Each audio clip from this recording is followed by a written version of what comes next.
ነገ ጥር 29 በጨረቃ ላይ ለ50 ዓመት፣ በፀሐይ ላይ ለ50 ዓመት፣ በደመና ላይ ለ50 ዓመት እንዲሁም ደግሞ ዓለምን በክንፋቸው በመዞር ለ50 ዓመት የኖሩ ከሰው ተወልደው ከመላእክት የተደመሩ ገና በ5 ዓመታቸው እናታቸው ወደ ቤተ ክርስቲያን ይዛቸው ስትሄድ የእናታችን የቅድስተ ቅዱሳን የቅድስት ድንግል ማርያምን ስነ ስዕል አይተው በጣም በደስታ ቢስቁ እመቤታችንም ከምስሉ ወጥታ አቅፋ ሳመችውና በምን አውቀኸኝ ነው?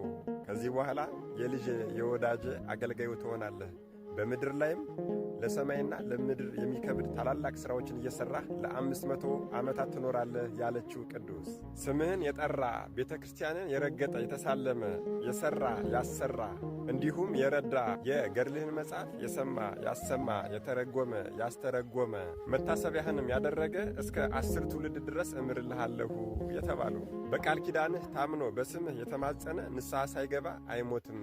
መውለድ ባይችል እኔ ልጅን እሰጠዋለሁ። የገድልህን መጽሐፍ በቤቱ ያስቀመጠ እርኩሳን መናፍስት፣ ክፉ አጋንንት፣ ቸነፈር፣ ወባ፣ ወረርሽኝ፣ መልአከ ጽልመትም አይነካውም። በገዳምህ መነኩሴ ቢቀበር በሰማይ ክንፍን አበቅልለታለሁ። አይሁድም አረማዊም ያላመነ ያልተጠመቀም ቢሆን በገዳምህ መጥቶ ቢያርፍ ይቅር እልልሃለሁ፣ በመቃብሬ በጎልጎታ እንደተቀበረ አድርጌም እቆጥርለታለሁ የተባሉ ቅዱስ ሕዝቡን የሚባርኩበትና አጋንንትን የሚያሸንፉበት መስቀል ከሰማይ የወረደላቸው ለረጅም ዓመታት ቆሞ በጸለዩበት ቦታ ጸበል የፈለቀላቸው በታላቅ ተጋድሎ ላይ ሳሉም ሰይጣን የሀገሩን ሰዎች አስነስቶ በሐሰት ክስ በዝሙት ያረገዘች ሴት አስመጥተው እሳቸው ናቸው ይችን ሴት የደፈሯት ብለው ቢከሷቸው አባታችንም በሕዝብ ፊት አንቺ ሴት ከእኔ ነው ያረገዝሽው ብለው ቢጠይቋት አዎ ከአንተ ነው ብላ በሐሰት በመመስከሯ አባታችንም በዚህ አዝነው በአንቺና በእኔ መካከል ሕያው እግዚአብሔር እውነቱን ይፍረድ ሲሉ ሴትየዋ ከሁለት ተሰንጥቃ ሞታለች። አባታችንም ምድሪቱን ረገሟት። የተዘራው አይብቀልብሽ፣ የተተከለው አይጽደቅብሽ፣ ብርድና ውርጭ ይፈራረቅብሽ ብለው ረግመዋት ወደ ሰሜን ጎንደር ወደ ጎንዲ ተክለ ሃይማኖት ሂደው በዛ ገዳማቸውን አጽንተዋል።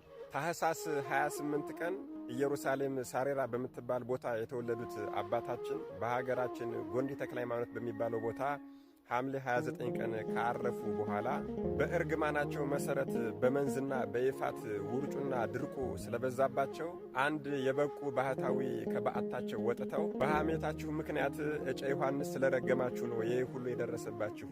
አሁንም ቢሆን ጎንዲ ተክለ ሃይማኖት ሂዱና ግማደ አጽሙን ይዛችሁ ኑ ብለው ነገሯቸው።